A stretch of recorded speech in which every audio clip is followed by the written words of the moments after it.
Welcome to the Nonprofit Exchange Podcast.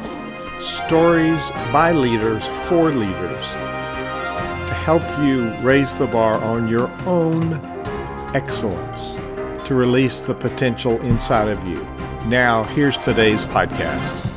Greetings, it's Hugh Ballou. Welcome to yet another episode of the Nonprofit Exchange, where we pick the brain of experts. We hear stories from successful leaders, but we learn some good, sound business principles that we can install into the organization that we run.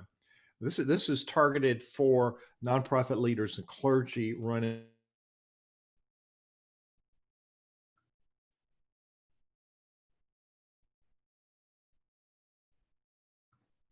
We're learning business principles that are applicable to any enterprise. How do we show up and be better at serving the people that are in our network and providing value? Because that generates revenue for our organization, and it's revenue that we need to operate and fulfill our mission. Today, we're talking about this scary world for some people of digital, and how do you navigate the digital stratosphere and get your word out. And it's not so scary after all. So I have an expert on the line today, and he's going to share what he knows about his piece of this. So let's welcome Spencer Brooks to the Nonprofit Exchange. And Spencer, tell people a little bit about who you are and your background, and then tell us, why do you do this digital thing? What is your passion?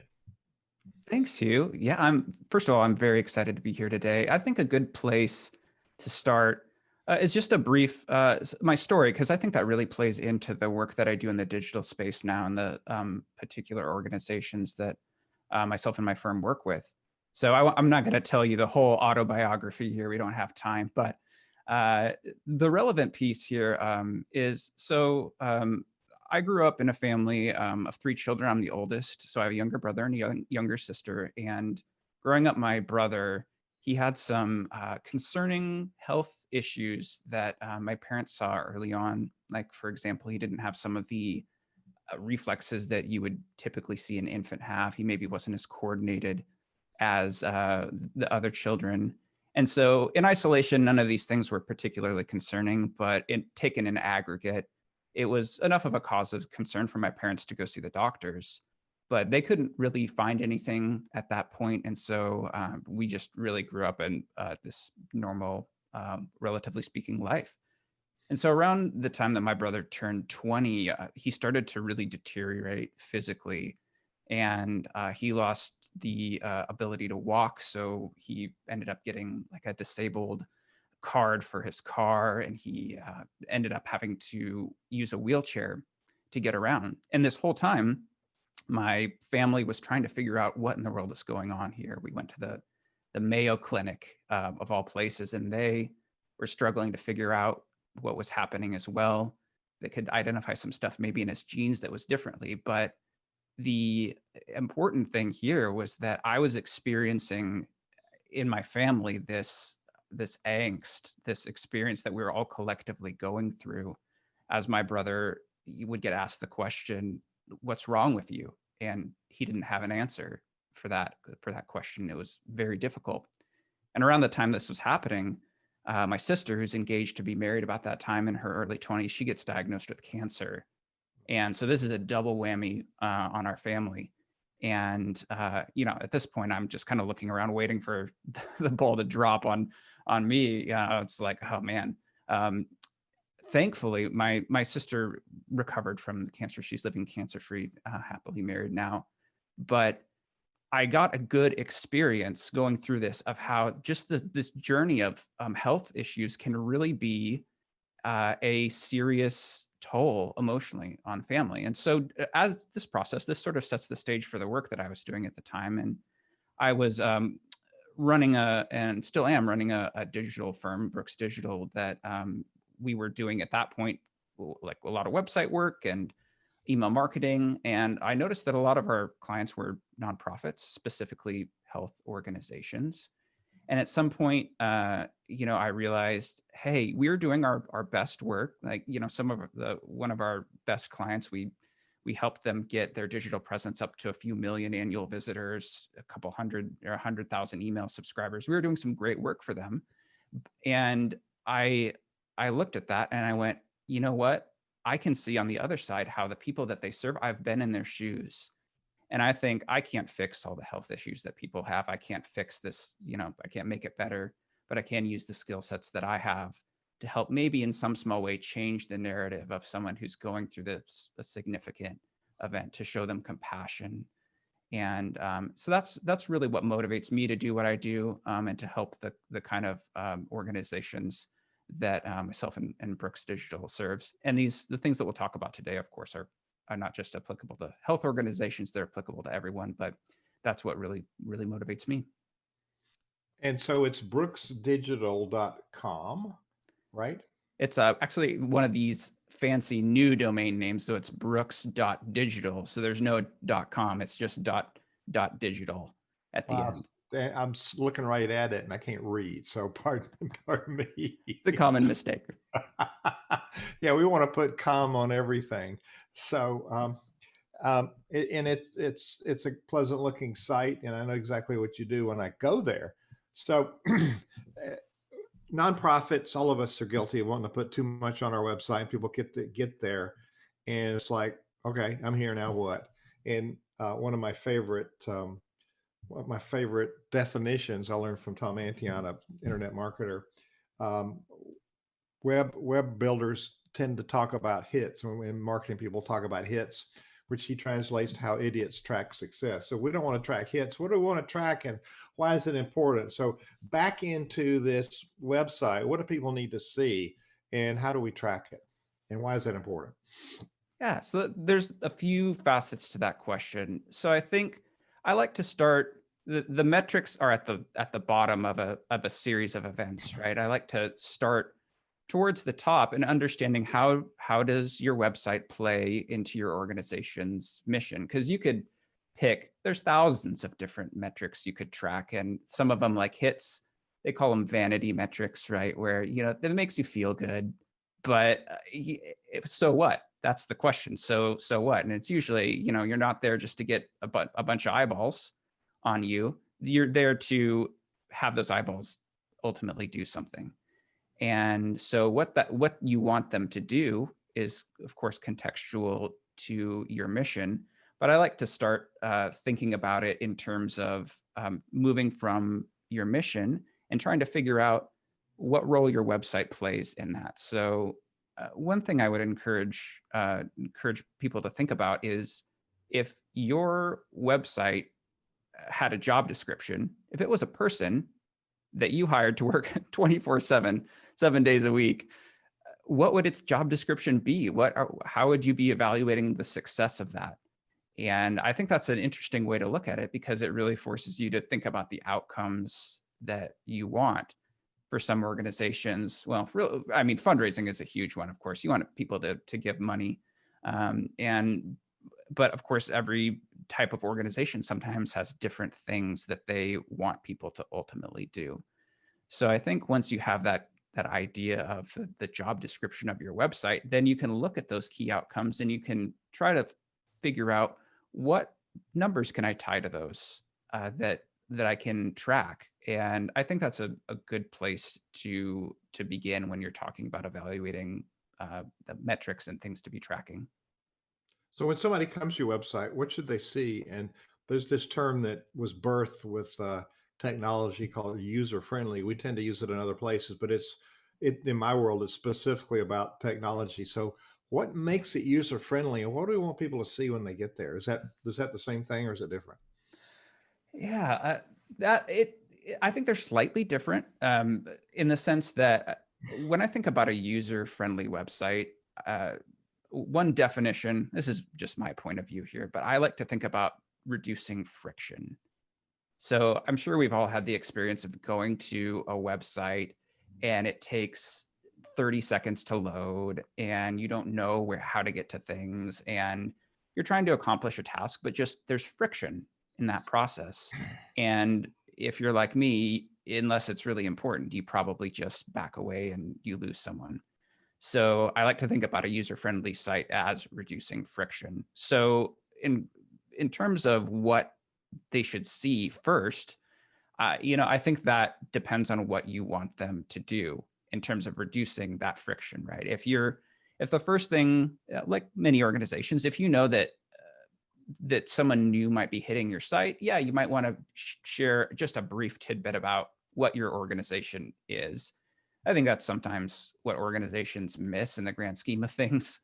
You get to their website and you're not actually sure, like, who is that? Is this, is this a church? Is this a food bank? What do you do? And of course, some people will automatically know what you do. Maybe they have some history with your organization, but I think that's a good place to start. And then after that, I think that if you've defined some of the other outcomes that you want people or some of the actions you want them to take on the website, like signing up for your email list, then okay, maybe right under that, I'm going to gently nudge someone to sign up for email list. Maybe the next thing that they're going to want to know is more about the organization. So you start to be able to think about what you want people to do and what information that they might need to know at the different stages of their journey with your organization. And you start to be able to craft the site around that person in a way that reduces the friction for the different tasks that they might want to perform. So hopefully that makes sense. Yeah. In terms of communicating with donors, the phrase comes to mind, confused mind says no. And you want people to come and either sign up for your list or be a board member or something. And the technology kind of gets in the way because it's too fancy. Yeah. So, what does user friendly mean? I think it's something, and I'll go back to that again and say when I mean reducing friction, I mean that something that's user friendly fades into the background. Your focus is not on the technology. It's on accomplishing a task. So I think something that's user friendly means that that person is able to complete the task that they came to that website or to that piece of technology to do without having to think about how they're going to do it. They can just do that. So I think part of that is, like you mentioned, to you being clear, and that user friendliness could come from how you message and how you speak. Like a user friendly site probably doesn't have 500 pages of copy for someone to read through. It's how you write is absolutely part of that. It's not just the design, it's not just how fast it loads, it's a kind of a combination of these different elements that you put together in order to just put someone's focus on the task that they came to complete or that you want them to complete, and not on how the technology is impeding that goal. I'm I'm surprised. I look at my Google Analytics for visitors to my website, and how many people spend how much time on what page and what age they are, and what kind of device they're on. And I am surprised that even today, 60 to 65% of our visitors are on desktop or laptop computers. They're on computers, not on phones or iPads or tablets. That's not the norm. I understand that we're switching more and more to mobile websites and mobile friendly websites. So user friendly has to also be mobile friendly. Now, is that segmented by demographic? Is it mostly millennials and people like me, boomers, are on the computer, and millennials are on a phone? Or what's the wisdom on who's looking at your site from what device and what age are they? That's a very relevant question to be asking, and I actually think there's the fancy word, I call it omni-channel, but I think the reality is what that means is that actually it's not. There's maybe a false dichotomy there, because I think you and I use both our phones and our computers, and sometimes we use them for different tasks. So I think that, one, Hugh, you are correct that right now the majority, like over 50% of website traffic, is on a phone or a tablet or something like that. So the majority of actual hits on your website are coming from a phone. But I think if you look at things like donations, when people start to give money, you'll see preferences to using desktop, because you don't want to enter your credit card information on a phone. You're going to sit down at your computer and you're going to do that. Mhm. So while I think that yes, if you get into the older generation, you may see less mobile usage. I think overall it's more about what people choose to do, what tasks people choose to do on what device. And so with that, I think it's very important to understand your audience and the age range that they are, and or just literally the data in your Google Analytics or your other tools to see what are people using, and most importantly, what are they using for what tasks, research versus giving and things like that. And then when your boots hit the ground, you say, maybe I'm going to look at my research pages or articles or informational pages on the site. I'm going to really pay attention to how they look on the phone. But when it comes to my giving page, I'm going to optimize that for desktop because we're getting more traffic there for giving. Mm-hmm. So there's lots of ways of looking at user friendly. I recently traded in my iPhone for I had to have the 12 Pro, not the Plus, but the Pro, because it was like, yeah, sizzle. So I chose my big box provider of choice because nobody else had it, which uh, I won't say the name, but their initials are Best Buy. And I went down there and they didn't have it when I got there. So they said, well, there's one in our store an hour away. So I went there. And so it was absolutely delightful experience. And it started downloading my stuff from the cloud and it finished when I got home. So instead of being an hour experience like it has in the past, it was like a few minutes. And then we had a good time. And I bought a lot of extra stuff because I had so much fun. But then I had to because I could have traded the phone in, but my provider, whom I won't say the name of, but their initials are AT&T, was offering an $800 rebate, for the phone. And so go and fill it out online. All right, I do my virtual cards on my phone. I do my web pages. I do my podcast. I am fairly literate for an old guy on digital stuff. I could not do the simple task on their website, so I just gave up, and that was a very frustrating. Here's a high tech company that can't make it an easy experience for anybody who even likes technology. So I got my car and went down to their store and said, here's your phone.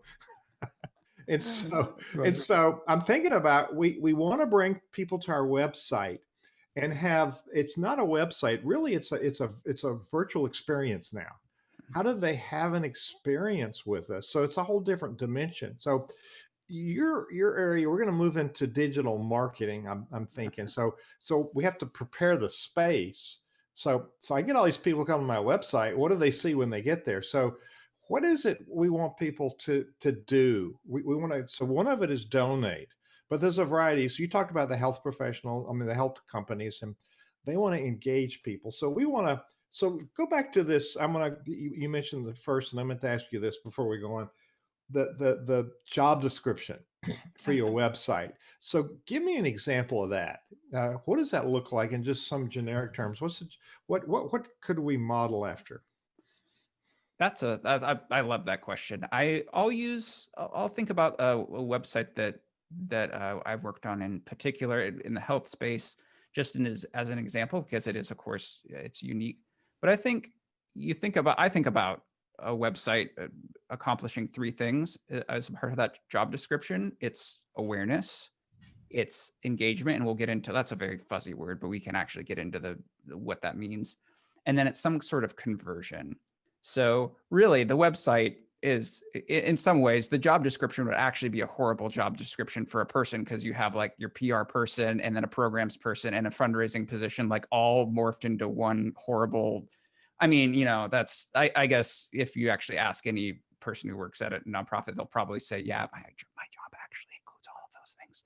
But Right, that's it's right. the accidental techie. So for a health website, as an example, one of the things is to generate awareness about maybe symptoms. If you're talking about a organization who specializes in a particular disease, it could be cancer, diabetes, whatever. Here's the symptoms. Here's how to manage your health. Here's information on how to better actually get healthier in some way, whatever that means. And so part of that is actually getting people to the site through search engine optimization. So the job description would be get people to the site. And then part of that job description would be keep people on the site, make them visit multiple pages to get helpful information that they need. And ultimately, at the end of that, for a health organization, you might want to get them on your email list so that you can send them repeated communications and then ultimately make an appeal or get them to maybe do some advocacy work or join a support group or find a medical professional that's near them. And so it's a part of that job description, again, awareness, engagement, conversion. That's what I would expect most any nonprofit site to do. And the definitions of those kind of will vary depending on the organization. But I think a donations, email subscriptions, getting more traffic, those are things that are pretty universal. And that would be an example of what I would expect a nonprofit's website to do. So for you're right. The nonprofit executive is expected to do a whole bunch of stuff on a low salary in 12-hour days, and then we wonder why they burn out. So there's a lot of demands on us. However, it's a time to get smart and to pick the brain of somebody like you, um, to say, okay, how do I leverage somebody's knowledge to gain the goals that I want? So our website, Center Vision Leadership Foundation, is about health as well. It's about healthy leaders, healthy organizations. And if you build a healthy culture, that's because you're healthy emotionally and you're healthy as a leader. You're engaging other people as they're able. And we need to know what their abilities are so that we have the advantage in the nonprofit of free labor because people want to serve and they want to do something that fulfills their passion. And a lot of times we get in the way. So on the website, it's probably a way for people to say, "Oh, I want to participate. Where do I sign up?" And that needs to be really blatantly obvious. Or philanthropy is time, talent, and money. So we want people to engage. And so I think to be able to engage, we build a relationship and we have this understanding of what value we're bringing. So how do we work in our unique value proposition? We do this, and it's unique to any other organization. It's different from everybody else. How do we work that into the very? What do I read? It's what, 6 seconds before somebody leaves your website if they don't get something. Is it that fast? I mean, it's probably faster than that. I think people, it's like split second. It's the initial impression. I think it's under a second, if I remember that stat correctly, that they just get an impression of what this site is and kind of whether they like it or not. I think when it comes to articulating that value proposition, it can't be a page long and start with your organization's history, because at least at that point, no one they care, but they don't care about that. And so I think about one sentence at the top of the page. How can you articulate the elevator pitch, whatever you want to call it? They've got to be able to read it, 60 characters or less. You pick the length, right? But it's that single sentence that this is what we do. And if they want to learn more, then you put a link that says, hey, learn more about the organization, and then you can go into more detail. But I think it is about getting them that quick value proposition right away, getting them on to whatever they came to do. And then once they've engaged by, say, signing up for an email list, maybe attending an event or whatever, you make sure and reinforce that as part of your communications throughout the relationship with that person. Because I really believe that for the most part, unless you get a person who's oddly invested in your organization, no one's going to spend 5 or 10 minutes reading every page on your site. They're going to get these little bits of information over time, and they're going to absorb that, but it has to be appropriate to where they are. So when they're first visiting the homepage, appropriate means it's got to be short and sweet, and then repetitive over time, so you can add more context and flavor and nuance, and expand upon that value proposition and all the things that you couldn't tell them in that first initial sentence. Mm-hmm. I guess the first thing we want to do in any occasion, and what we don't realize is when we meet with somebody in person, It's also that first impression. They got it sized up, and if we don't interrupt their thinking with something they think is important, there's the wow factor. If we can't interrupt their thinking and say, "Oh, wait a minute, that's not what I was expecting," and then tell me more, I guess we want people to lean in. And I guess the biggest pivot for me when I first negotiated with somebody to be an agent for me as a speaker, I showed them very proudly my speaker one sheet, and they said, "Well, it's pretty, Hugh, but guess what? It's all about you." And that was a very humbling moment. It's okay. It doesn't. It needs to be about them. Mhm. And so, how do we want them to know about the work we're doing, but how do we help them engage from their perspective? I I I'm a huge fan of that question as well, because you're very right that as soon as it becomes about you and what you've done, your visitors are going to mentally check out. I also think it's a complex question because perhaps unlike the for-profit sector, it's not as much of this direct. I'm going to give you. If you buy this, I'm going to give you more like money or a better career or whatever. Where it's like very focused on either tangible goods or money or whatever. Sometimes what you're selling is I use the word selling, right? But it's of course it's a different thing. But it could be a feeling that you're going to give them, or maybe they're going to participate in the work that the organization is doing as a partner. But it is a little bit of a different approach to that. So I would encourage the use of the words you and yours, and try to eliminate those I's and we's from statements.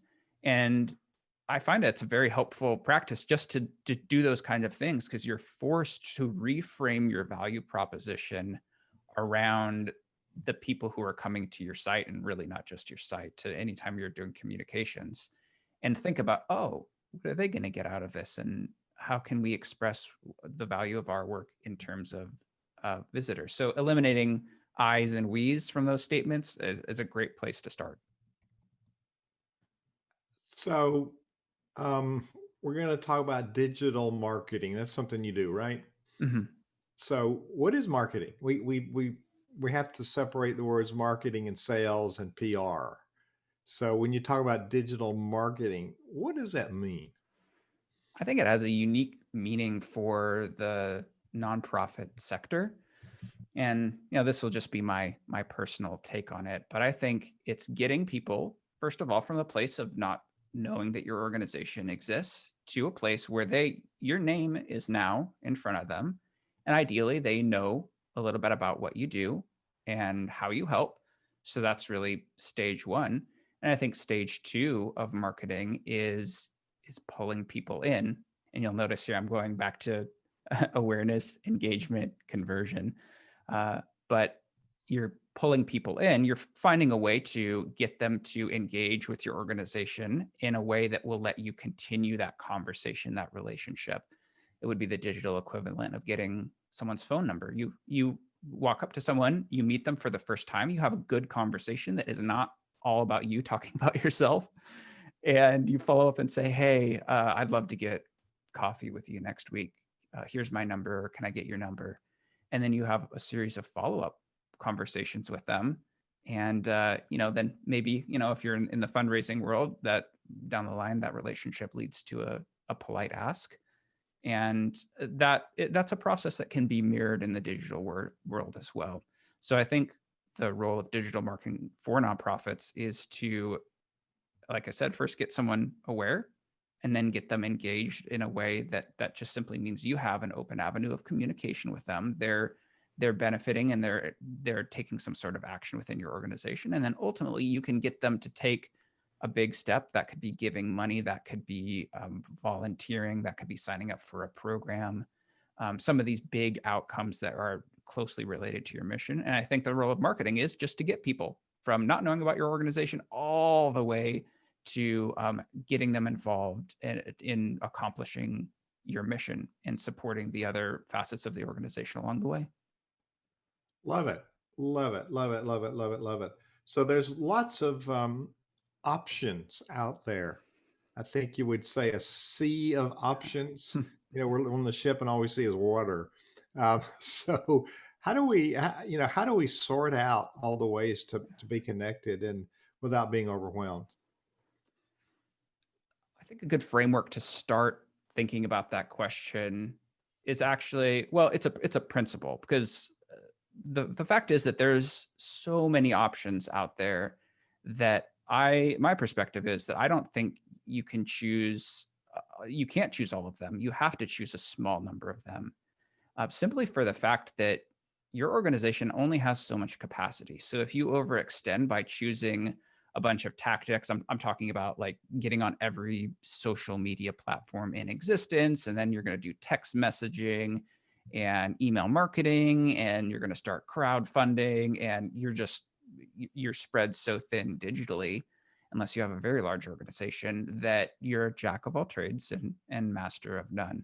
So as a foundational principle to choosing, I think you have to start by accepting the fact that you only have so much capacity, and that the digital marketing that's marketing the digital marketing, if that makes any sense, the stuff that you're going to read online is going to tell you that you have to do all these things.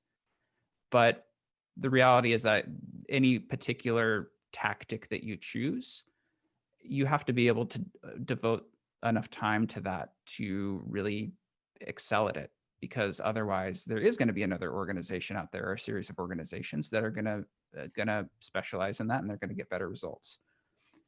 But to the point of choosing, I think it's helpful to start with a digital strategy. And what I mean by that is just a series of goals that you have for your digital presence that are usually tied to your mission. Like these are some of the things that our website does that contributes to our mission. And then choose the things, that the specific tactics, the channels, the things like that, that closely align with those outcomes. So one of the things that I would suggest is called an impact effort matrix. So you take all these different ideas for how could we, use Instagram, or how could we use Facebook, or X, Y, or Z to accomplish this goal of, reaching 100,000 people, Mhm. and write down the cost that it would take to actually implement that well, then the business impact it would have, and the ROI, and you start to get these things on a matrix. And I think it makes it a little bit easier for you to see the things that are these are high cost, low value. They may be legitimately great for another type of organization, or for the for-profit sector, not so great for us. And then you start to find some of these tactics that seem to have a really good shot at getting you close to your mission. And if you survey a lot of nonprofits, you're going to find that the tactics are all over the map.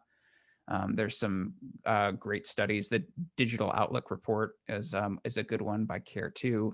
They will outline some tactics and what people and what organizations are using what tactics. But the general summary of that is that different organizations are using different tactics. So I think it matters a lot that you choose ones that you think are appropriate to your capacity, that match your mission, as well as your audience, and then that you commit to those in a way that you can excel. And I think doing that will go a long way to making sure that you don't get confused and overwhelmed in the process. Well, good advice. I'm going to talk about a sponsor here for a minute, then we'll see if there's any questions that got a few people on Facebook and got a couple people watching here. So our sponsor that helps us do these is today is Easy Card. It's our digital card that we give to people, and it's another form of digital marketing because it's a place that people can know about Center Vision Leadership Foundation, and actually they have it in the palm of their hand. So if you want to send, if you're watching this, you can see our digital card on the screen. And it's long because it fits on a phone. Doesn't fit my computer screen, but that's what it would look like if I had my phone. And uh, this is all about Center Vision. It's about the work we do. And if you look on the nonprofit exchange videos, you look and say, "Oops, look there. Here's digital platform. It's the marketing, engaging digital platforms for nonprofits." I can't even read my own stuff. So it's Brooks Digital, and it's the work we're doing today.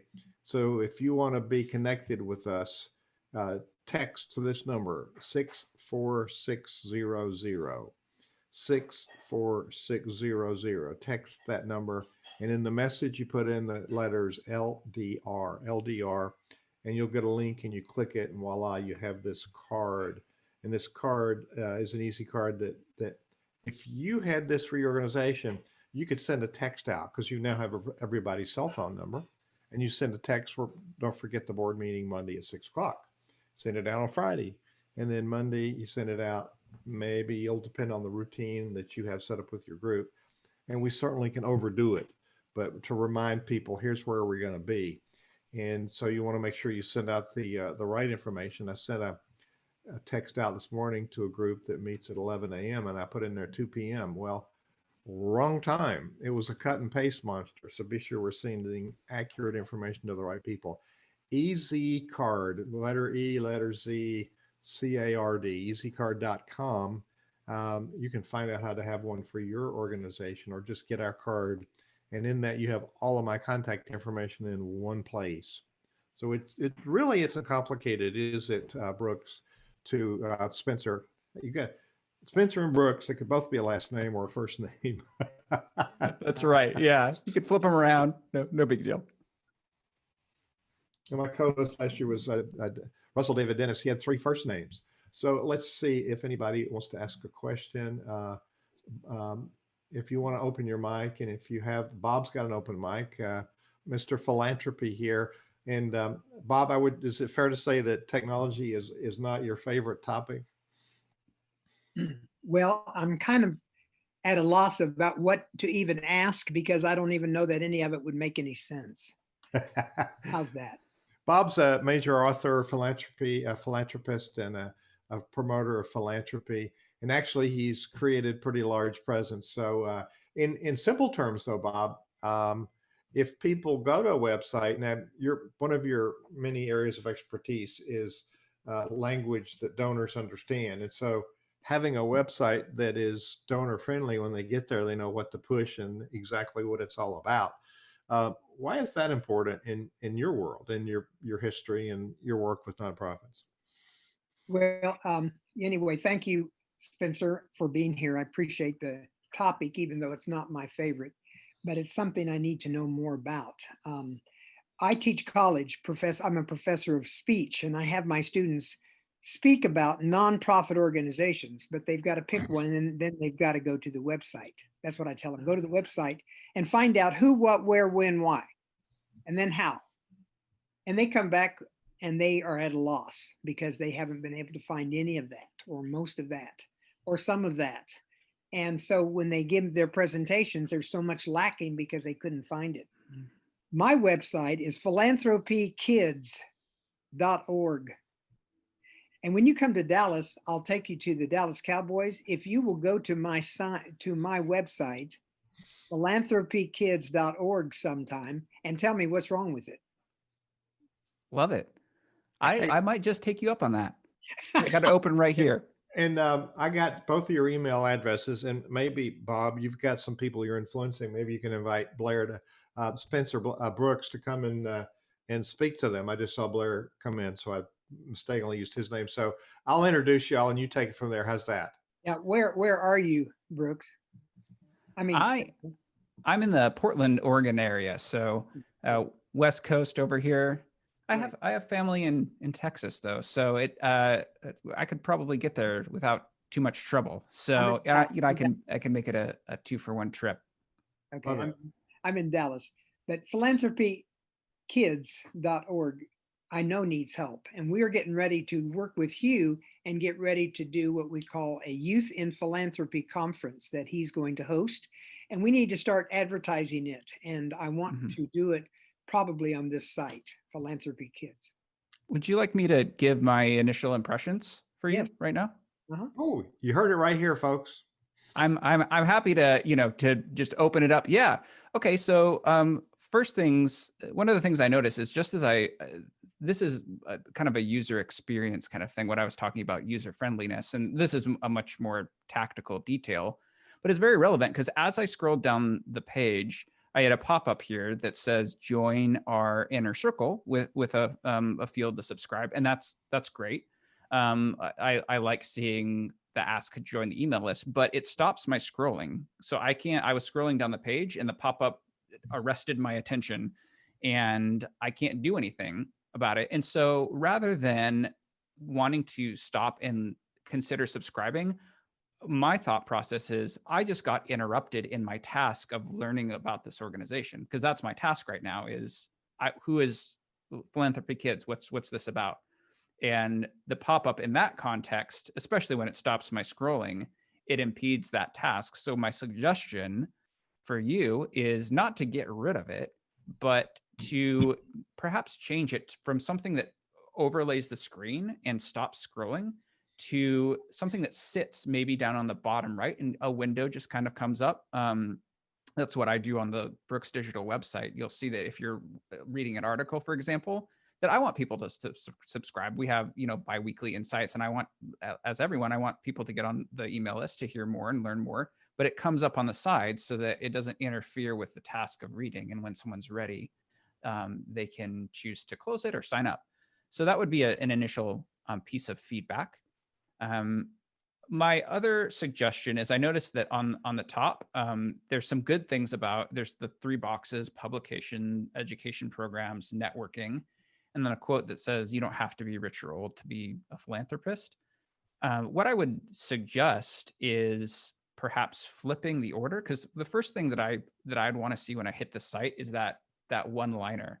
And you don't have to be a philanthropist. You don't have to be rich or old to be a philanthropist. It's a very compelling line, but that's not the first thing that I need to know. I need to know your value proposition in that single sentence. And so I don't want to see the blue box that has that as the first thing underneath your navigation. And then you can hit me with these 3 boxes about your publications and education programs and networking. And what I'll give you one last thing to move away with, because I know that maybe some other people have questions as well. And then under the latest, that's always great to show people what you're up to.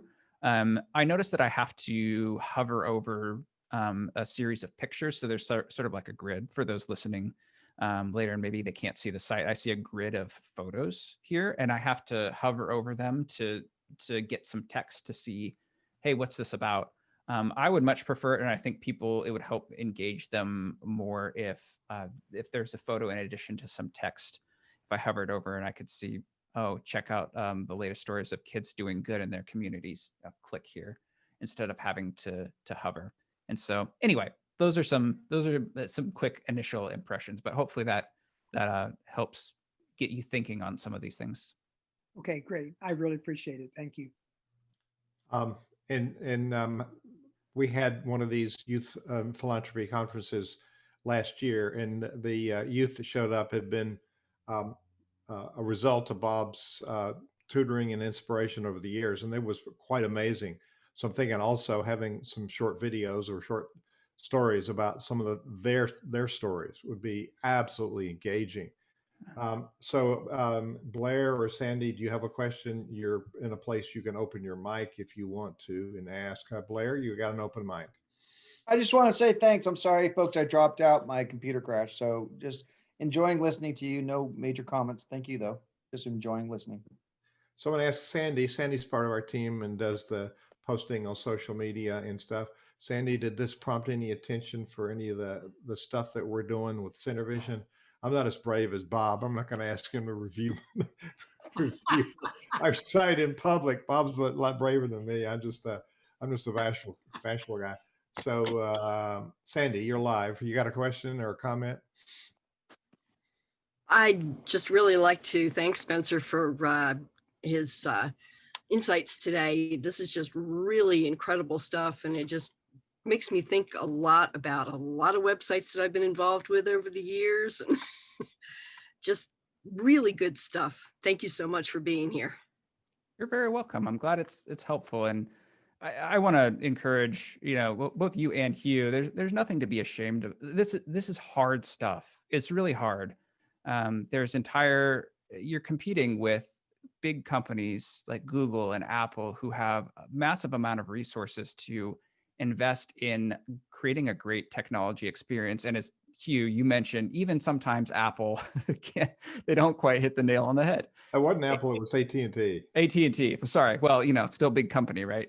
Apple usually hits the nail on the head. But yeah. So those are the companies that are setting the expectations of people who are coming to visit your site. And so I don't think anyone should feel bad if their website isn't as great as they think of. And even if you are smart and you do all the right things, you're still going to miss things that you didn't realize, or you may just not have the funding to get that great, amazing website that you want. And so I think the good news is that technology is great. Technology also isn't everything. So I think if you're doing your best and you're promoting your mission, that people care, and they're also willing to stick it out a little bit if they're invested in your mission and get past any of the hiccups and the little things that they might encounter along the way.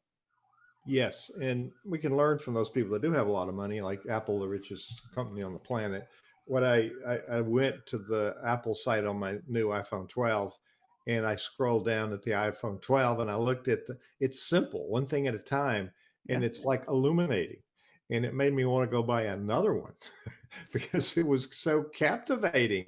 So it sucked me into the experience of seeing the value of something so simple. So, but we get swallowed up in our technology, but we're afraid of it. So how do we as leaders help the people in our staff, our teams, our volunteers, our stakeholders? How do we help them learn and be? Because we don't need to be doing this alone. If we're going to be posting, sharing messages, and making it better, we need to surround ourselves with people who are passionate and purpose driven and knowledgeable. So how do we start that journey with people? We think they're too busy, but really we never made it available to them in a way they could digest and want to do. That's wonderful. I think that whoever, and there is going to be a resident accidental techie at your organization, whoever that is probably going to be very thankful that you asked that question, Hugh, because there's usually one person that's filling in the gap. Mm-hmm. I think so. As leaders, recognizing that you need to invest in the digital skills of your staff is a good place to start.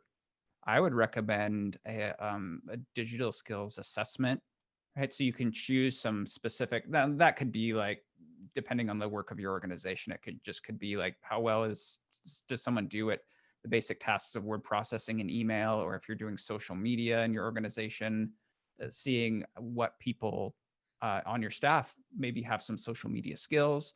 You can do an assessment across staff and determine where does someone have a hidden talent that I had no idea about, and I can get this person involved, and where are some areas that maybe we are lacking, perhaps severely in, so that you can target training and skills development across the board. So I think that's one thing that I would recommend, even as part of a regular review process. Maybe toss some digital skills in there as well, and make that part of the review and the feedback that you give your people. Then once you have an understanding of the folks that are maybe higher tech or just have more tech capacity, I really like the tech champion model. So get those people who just get it. Whenever I do trainings, I look around the room.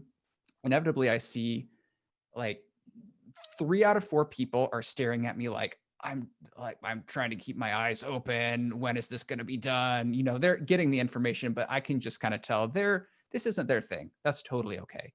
And then there's that 1 person out of 4 that I look at them and they're just engaged. Like I know that they get it, and they're usually going ahead of me. That's the person that I want as the tech champion in the organization, because that person is going to help train the other 3 people that maybe aren't so into this, and that's okay.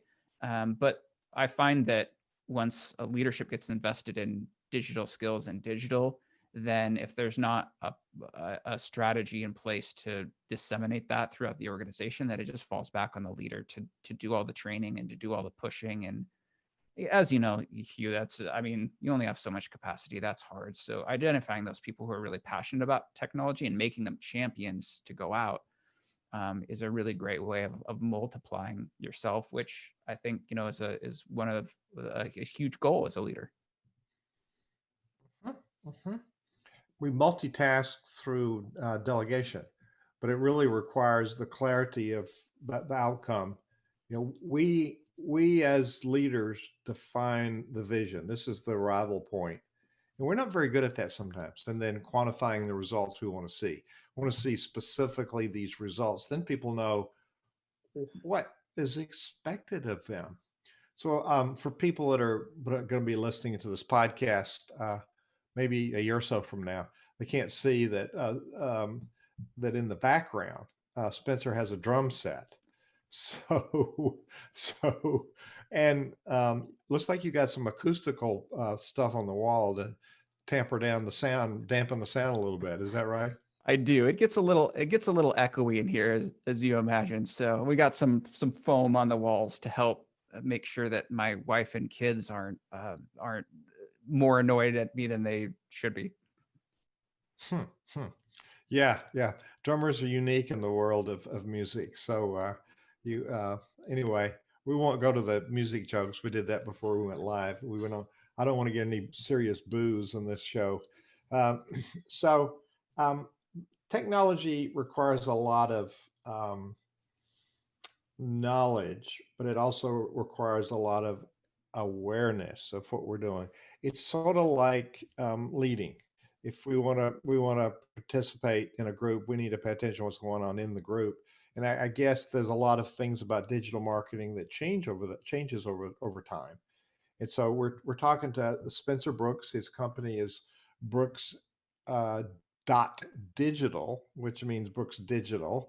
He's got one of those fancy names that you don't need com for or info or org or anything. It's just Brooks dot digital. That's brilliant in itself. And you have quite a team of very high level, sophisticated techies, I guess you might say.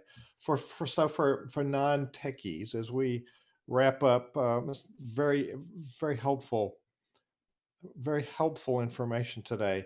Um, what do you want to leave people with as far as a challenge, or what's one thing that people could let's before we do that, what's one thing some people could do as a leader that really they don't feel like they've got the success they want in their digital anything? What's one thing that they could do that they could rejoice over and celebrate that might bring some energy and maybe get some other people on board? What's one thing they could implement that doesn't take a degree in rocket science to do? Well, I think a good place to start, it'll actually give you a good idea of both some wins that you have as an organization and also some areas that you can improve, is to benchmark your digital presence. So there's a number of resources that are available that lets you go and compare how is your organization doing against your peers. And one of those is, for example, M&R benchmarks, and I can leave the link to that in the show notes, or I can create a page somewhere. We'll provide that link, but it has digital stats. So you can say, hey, you know what? We are actually doing really well. For example, in 2019, health organizations, or really the nonprofit sector as a whole, their email lists actually shrank. And so if your email list grew 1% last year, hey, guess what? That's a cause for celebration. You're doing really well. And you might have gone into that and said, hey, our email list only grew 1%. We're not doing well. Hey, if you benchmark and you go look at the stats, you're going to actually realize, you know what, you're not alone. And so on the flip side, of course, you'll also be able to see, here's where the organization's falling down a little bit. And one thing that I really recommend doing as well is looking at, where possible, your issue space specifically. So for example, health organizations, they do have some unique benchmarks that are different from even the nonprofit sector as a whole. And I took the liberty of going through, and on the Brooks Digital website, if you want to find it, I outlined 10 of those that are different from health organizations. But the point is that for sectors, even within specific issue spaces in the nonprofit sector, the benchmarks are different. So I would highly encourage anyone listening who wants to benchmark to try to find data that is specific to your issue space. And so you're going to have a better idea of how well you're doing, and give you some stuff to celebrate, some stuff to work on. Love it. Love it. Now, here's a loaded question at the end of our interview. We only got a couple of minutes. How do you get people open your emails? The open rate is just terrible. It's all the subject line is the quick and easy answer to that. Not easy. Not easy. Yeah, well, yeah, it's not easy. It's a simple answer. It's not easy. So the subject line is the killer. So you can write subject lines that get people to open your emails that have like nothing to do with the actual contents of the email. You could say, open this now, and you're going to get a really high open rate, but no one's going to do anything.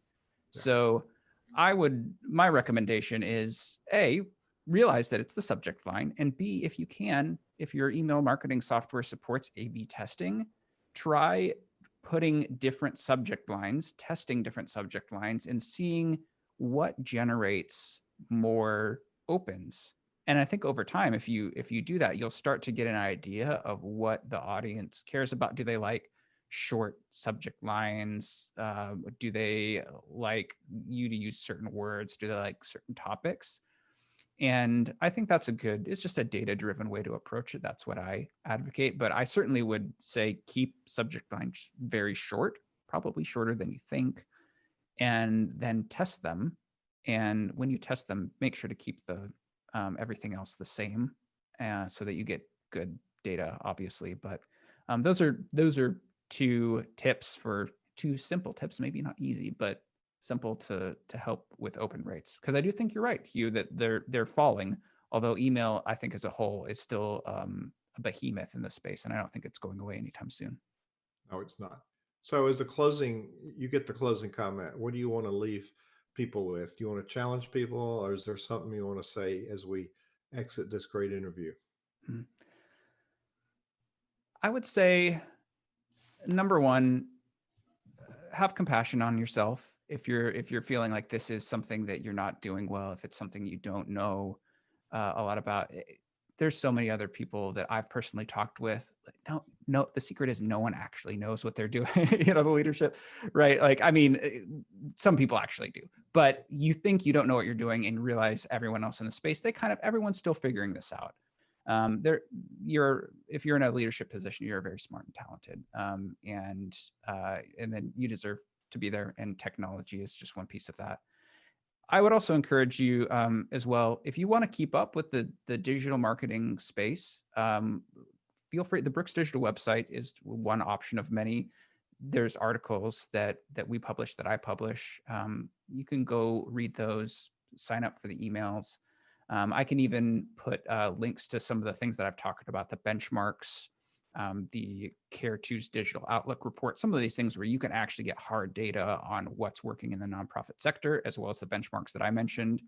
I can throw it up on a web page, maybe something like brooks.digital/nonprofit exchange, and get the link so that you have all those resources right there for you. And you can go take a look at those and learn a little bit more and start diving deeper into what's working right now. So those are two things that I'd leave listeners with. Absolutely. Well, and that page is up, and I will put it on the web, on the page for this interview, and in the podcast notes that people find. You can get this podcast, The Nonprofit Exchange, anywhere that you get your podcast. And thank you for putting that page up. It's going to be helpful, and I put it in there, and I'll put it on the page. And so Spencer Brooks, Brooks.digital. Go there and get smart. And thank you for sharing your wisdom today on the Nonprofit Exchange. Of course, you're very welcome, Hugh.